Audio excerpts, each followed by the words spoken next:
ഈ ഒരു എഴുത്തിലേക്ക് തിരിഞ്ഞത് അതെ. അല്ലെങ്കിൽ ഈ ഭഗവത്ഗീത ഒരു വിഷയമായി എടുത്തപ്പോൾ എനിക്ക് തോന്നുന്നു രണ്ടാമത്തെ പുസ്തകമാണെന്ന് തോന്നുന്നു ഭഗവത്ഗീതയുമായി ബന്ധപ്പെട്ട്. ഗീതയിലെ ജാതി വിചാരം രണ്ടാമത്തെ പുസ്തകമാണ്. അതെ. അവിടെ വെച്ചാണല്ലോ നമ്മൾ അതെ. അപ്പോൾ ആ ഒരു ഭഗവത്ഗീതയെ ഒരു പഠന വിഷയമാക്കിയത് എന്തുകൊണ്ടാണ് അങ്ങനെ ഒരു അത് എനിക്കൊരു എന്താ പറയണ്ടേ, അതൊരു ആലോചിച്ച് വന്ന കാര്യമല്ല, സ്വയം വന്നു പോയതാണ്. പണ്ടോട്ടേ ഈ ഭഗവത്ഗീത പിന്നെ ഇങ്ങനെ മറിച്ച് നോക്കിയിട്ടുണ്ട് ഞാൻ. ഒരു പക്ഷേ ഒരു BSc ഒക്കെ പഠിക്കുമ്പോഴായിരിക്കും അവിടെ ഒന്നും മനസ്സിലായിട്ടില്ല കാര്യമായിട്ട്. ചെറിയായിട്ടുള്ളൊരു വ്യാഖ്യാനം കൂടെ ഉള്ള പുസ്തകമായിരിക്കും, അതങ്ങനെ മനസ്സിലായിട്ടില്ല. പിന്നെ ഞാൻ 3 വർഷം സംസ്കൃതം പഠിച്ചതാണ് 8ാം ക്ലാസ് തൊട്ട്. 3 വർഷം സ്കൂളിൽ, പിന്നെ മലയാളത്തിന് പകരം. പിന്നെ അതുപോലെ തന്നെ ബോംബെയിലെ സംസ്കൃത വിദ്യാപീഠ ഭാരതീയ വിദ്യാഭവൻ്റെ അവരുടെ 2 കോഴ്സ് പ്രാഥമിക് പിന്നെ 2 കോഴ്സ് മറ്റും വേറെടുത്ത് ട്യൂഷൻ ചേർന്ന് 8ലും 9ലും പഠിക്കുമ്പോൾ തന്നെ 8ലും 9ലും 10ലും പഠിക്കുമ്പോൾ അത് ചെയ്തിട്ടുമുണ്ട്. അപ്പോൾ അത് അങ്ങനെ ഒരു ബേസ് ഉണ്ട്. പക്ഷെ എന്നാലും ഗീത തന്നെ വായിച്ച് മനസ്സിലാക്കാൻ അത്രയും പറ്റില്ല. പിന്നെ വ്യാഖ്യാനം പലതും ഓരോ ലൈനിലായിരിക്കും. ഓരോരുത്തർ അവരവരുടെ ഇഷ്ടമനുസരിച്ചുള്ള വ്യാഖ്യാനം, അവരുടെ ആശയഗതി അനുസരിച്ചുള്ള വ്യാഖ്യാനങ്ങളാണ് ചെയ്യുന്നത്. ഭഗവത്ഗീതയും അങ്ങനെയാണ് ഉപയോഗിക്കപ്പെട്ടതും. കാര്യം തിലകൻ ഉപയോഗിച്ചു, ഗാന്ധിജി, അവരെല്ലാവരും അവരുടെ ഒരുപക്ഷെ ഇത്രയും വ്യത്യസ്തമായി ഉപയോഗിക്കപ്പെടുന്ന ഗ്രന്ഥം വളരെ കുറവായിരിക്കും. അപ്പോൾ പണ്ട് തൊട്ടേ തന്നെ ഇപ്പം ശങ്കരാചാര്യർ അദ്വൈതത്തിന് അനുകൂലമായിട്ട്, അതിനുശേഷം രാമാനുജാര്യർ വിശിഷ്ടാദ്വൈതത്തിന്, ഇങ്ങനെ പിന്നെ മാറി ഉണ്ടായിരുന്നു. പക്ഷെ അപ്പോൾ അത് ഓരോരുത്തരും 100% അവരുടെ അനുകൂലമായിട്ട് പറ്റാത്ത കാര്യങ്ങളെ അവർ ഡിസ്റ്റോർട്ട് ചെയ്യും. ഈ ശങ്കരാചാര്യർ ഉൾപ്പെടെ ഇവരൊക്കെ ചെയ്യുന്ന നമുക്ക് പ്രകടമായിട്ട് അറിയാം. അവർ അതിനെ വളച്ചൊടിച്ച് അതിനെങ്ങനെയോ അവർ ഇതിലിടാം. അതായത് ഗീതയോടുള്ള കൂറിനേക്കാളും അവരുടെ ആശയഗതിയോടാണ് അവർക്ക് കൂടുതൽ. അതിനുവേണ്ടി ഗീതയെ മാറ്റിയെടുക്കുക എന്നുള്ളതാണ്. അപ്പോൾ അത് എനിക്ക് തൃപ്തി വരുന്നില്ല. ശരിയായൊരു നല്ലൊരു ഗീത കിട്ടണം, ഗീത കാര്യമായി പഠിക്കണം എന്നൊരാഗ്രഹം അപ്പോൾ ഒരു അങ്ങനെ വന്നു. ഈ മനസ്സിലാക്കണം എന്നുള്ളൊരു ആഗ്രഹം. അപ്പോഴാണ് ഞാൻ MSc പഠിക്കുമ്പോൾ ഇടയ്ക്ക് ഒരു ദിവസം ഞങ്ങൾ ഇവിടെ പോയി, 2-3 ദിവസത്തേക്ക് ഡൽഹി പോയി. അപ്പോൾ അവിടെ ഞങ്ങൾ CSIRൻ്റെ എക്സാം എഴുതാനായിരുന്നു, റിസർച്ചിനുള്ള. ഞങ്ങൾ 4-5 പേര് സുഹൃത്തുക്കൾ, മലയാളികളാണ് എല്ലാവരുടെ. അപ്പം ഞാനവിടെ ഇങ്ങനെ ഓരോരുത്തർ അവിടെ അന്വേഷിച്ചു.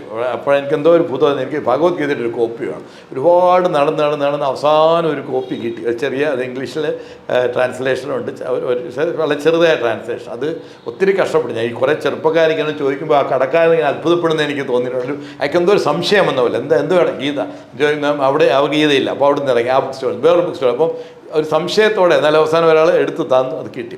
അപ്പോൾ അന്നോട്ട് ആ ഗീത അതിപ്പോഴും ഉണ്ടെന്ന് തോന്നുന്നു എൻ്റെ കയ്യിൽ. അതിൻ്റെ കുറച്ച് ഭാഗങ്ങൾ പോയി. അപ്പോൾ അത് അന്നോട്ട് അതിങ്ങനെ ഇടയ്ക്കിടയ്ക്ക് വായിക്കും. IPS ചെയ്യുന്നപ്പോൾ എപ്പോഴും എന്നും ഒരു ശ്ലോകം വായിക്കും. ഇങ്ങനെ പോയിക്കൊണ്ടിരുന്നു. പക്ഷേ അപ്പോൾ എനിക്കതിനെ കൂടുതലായിട്ട് പോകണമെന്നുണ്ടായിരുന്നു.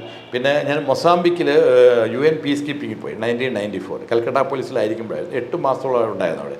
അപ്പോൾ കൂടുതൽ സമയം എനിക്ക് കിട്ടിയിരുന്നു. അപ്പോൾ നേരത്തെ ഞാൻ പ്രിപ്പയർ ചെയ്തിട്ട് ഇവിടുന്ന് ഭഗവത്ഗീതയുടെ സ്വാമി ഗംഭീരാനന്ദജിയുടെ ഒരു വലിയ വ്യാഖ്യാനമാണ്, രാമകൃഷ്ണ മിഷൻ അദ്ദേഹത്തിൻ്റെ. അതും പിന്നെ വേറെ ഒരു സുരേന്ദ്രനാഥ് ദാസ്ഗുപ്തയുടെ എലിമെൻറ്റ്സ് ഓഫ് ഇന്ത്യൻ ഫിലോസഫി എന്ന് പറഞ്ഞ് അങ്ങനെ അത് 2-3 പുസ്തകങ്ങൾ. പേര് എക്സാക്ട്ലി അതല്ല, ഞാൻ പെട്ടെന്ന് വരുന്നത്. അപ്പോൾ അത് പറയുന്നത്. അപ്പോൾ അതൊക്കെ വെച്ച് ഞാനവിടെ നിന്ന് എഴുതുകയും അത് ഓരോന്ന് പകർത്തി എഴുതി. ഭഗവത്ഗീത ഇതിങ്ങനെ ആയിരിക്കും, ഈ എൻ്റെ ആ സംസ്കൃത വാക്കിന് എങ്ങനെ ഇവിടെ വരുന്നു, ഈ അർത്ഥം അത് വേറൊരു ശ്ലോകത്തിൽ വരുമ്പോൾ വേറൊരു അർത്ഥമാണല്ലോ എടുക്കുന്നത്.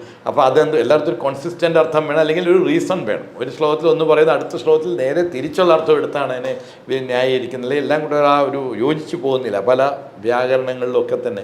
അപ്പോൾ അത് കുറേയൊക്കെ അദ്ദേഹത്തിൻ്റെ നല്ലതായിട്ട് തോന്നുകയും ചെയ്തു. പക്ഷെ അപ്പോൾ അങ്ങനെ തുടങ്ങിയതാണ്. അന്ന് തിരിച്ചു വന്ന ശേഷം പിന്നെ സമയം ഉണ്ടായില്ല. അവസാനം ഞാൻ DIG ആം പോലീസായ കാര്യം പറഞ്ഞായിരുന്നു. നോർത്ത് 24 ബർഗൻസിന് പിന്നെ സ്പെഷ്യൽ ബ്രാഞ്ചിൽ പോയി 4 മാസം കഴിയുമ്പോൾ പ്രൊമോഷനായി. അപ്പോൾ ആ സമയത്ത് ഒരുപാട് സമയം കിട്ടി. DIG ആം പോലീസിന് വലിയ ജോലിയൊന്നും, ഞാൻ മാക്സിമം എൻ്റെ ജോലി ഒരിക്കലും എനിക്ക് കുറയ്ക്കാൻ പറ്റില്ല, അതിനുവേണ്ടി മാക്സിമം ഡിവോട്ട് ചെയ്യാന്നുള്ള ഇതിലായിരുന്നു. അപ്പോൾ അതിൽ ഗീതയിലെ കർമ്മയോഗത്തിൻ്റെ ഒരു അംശം എപ്പോഴും മനസ്സിൽ കിടന്നിരുന്നു എന്ന് എനിക്ക് തോന്നുന്നു. നമ്മൾ അറിഞ്ഞോ അറിയാതെ നമ്മളെല്ലാവരും ഉണ്ട്, അത് വായിക്കണം എന്ന് പോലില്ല. നമ്മളൊക്കെ നമ്മുടെ ജോലിയിൽ ആത്മാർത്ഥത കാണിക്കാനുള്ള ഒരു മനോഭാവം നമുക്കുണ്ട്.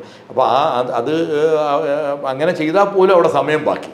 മറ്റിടത്തൊക്കെ അങ്ങനെ ചെയ്തു വരുമ്പോൾ സമയം ബാക്കി ഉണ്ടാവില്ല. അപ്പോൾ അങ്ങനെ വന്നപ്പോൾ ഞാൻ അത് പിന്നെ ഈ ഗീതയുടെ ഒരു പല വ്യാഖ്യാനങ്ങൾ നോക്കിയിട്ട് ഡോക്ടർ രാധാകൃഷ്ണൻ ഉണ്ടായത് വേറെ അതിൽ അപ്പോൾ 3-4 വ്യാഖ്യാനങ്ങൾ എടുത്തു. അതിൽ നിന്നെല്ലാം കൂടെ ചേർന്ന് ഏറ്റവും നല്ലതായിട്ട് എനിക്ക് അംഗീകരിക്കാവുന്ന ഓരോ ശ്ലോകത്തിനും ഒരിടത്തും അല്ലെങ്കിൽ ഒരു ശ്ലോകത്തിന് 2 ഇടത്തും തന്നെ ചേർത്ത് അങ്ങനെ എഴുതാമെന്ന് അങ്ങനെ എഴുതിക്കൊണ്ടിരുന്നു. അപ്പോൾ ഇവർ എൻ്റെ വൈഫൊക്കെ അന്ന് കൽക്കട്ടയായിരുന്നു, ഫാദർ ലോ ഞങ്ങളുടെ കൂടെ തന്നെ. അപ്പം അവർ അവധിക്ക് ദുർഗാപൂജ അവധിക്ക് വന്നു ഇവിടെ ദുർഗാപൂർ.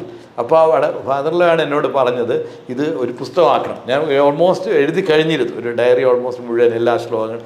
അപ്പം അങ്ങനെ എൻ്റെ സ്വന്തം അഭിപ്രായം അവിടെ കുറച്ച് എനിക്കപ്പോൾ തോന്നിയതും ഒക്കെ. അപ്പം അത് ഒരു ശ്ലോകമായിട്ടായിരുന്നു എൻ്റെ അർത്ഥമായിട്ട് ഇംഗ്ലീഷിൽ. അപ്പോൾ എനിക്കത് ചെയ്യണം തോന്നി. അപ്പോൾ അങ്ങനെ അതിനെപ്പറ്റി പുസ്തകമാക്കാം. അപ്പോൾ ഓരോ ആസ്പെക്ട്സ് മാത്രമായിട്ട് ഡെവലപ്പ് ചെയ്യാൻ തുടങ്ങി. ഭഗവത്ഗീതയിൽ തന്നെയുള്ള എനിക്കറിയാവുന്ന പോലെ ഇപ്പോൾ അതിനകത്ത് എന്താണ് ഒരു ഷഡ്രിപുക്കളെ പറ്റി പറയുന്നു, 3 രൂപക്കളെ പറ്റി. അപ്പോൾ അതിനെപ്പറ്റി എന്താണ്, അപ്പോൾ അത് വേറെ കുറച്ചുകൂടെ നോക്കി.